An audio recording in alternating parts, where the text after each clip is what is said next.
berez, asmoa zuten zerbait txiki antzeko egitea, 200 pertsonantzako horrela, baina gero gertatu zen, hasi zela jende etortzen eta ez da, 2000 bat, bueno, hor entzun ditu zifra esberdila 1000-tik hasita, 5000-ra ez dakiz izango zen, demagun 3000 esan dezagun erdia, holako zerbait ez, kotxez bete zala hori guztia eta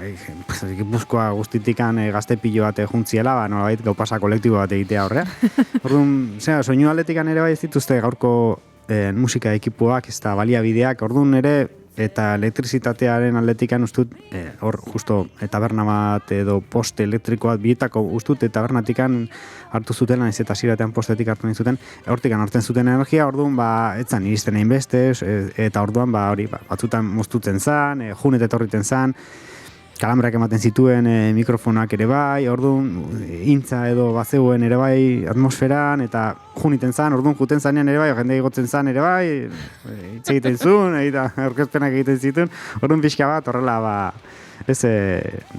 bueno, ez dakit, ez zan kalitatezko, segurazki, kontzertu bat izango baino, jendeak ondo pasatzuenaren sensazioarekin edo hori esan diate.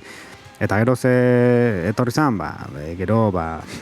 estamentu, botiren estamentuek zea behar zuten, ez dakit, eredugarri izango zen, ez dakit nola esan,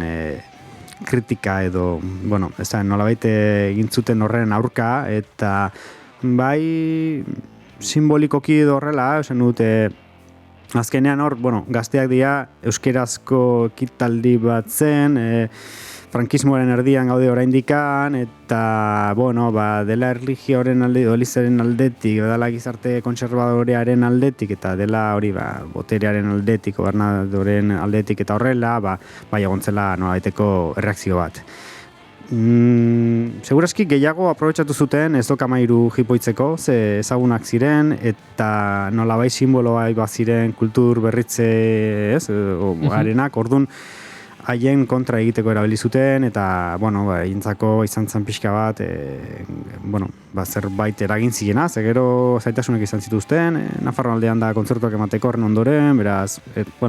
aldi berean ez dokamairu irintzako negatibo izan zen da, enarak entzako azkeneko kontzertua izan zen, azkenekoa ez, azkenekoa Tolosan izan zen. Ara? Baiz, hemen, interesgarria da Tolosan eutea, ze Tolosan bazegon Zunder sala, eta bazegon Leidorre jarretzen den, baina Leidorren kontzertu asko egiten zian ere, bai, eta azkenekoak izan ziren, abenduan uste dut, 71an, eta hemen Leidorren izan zian, bai.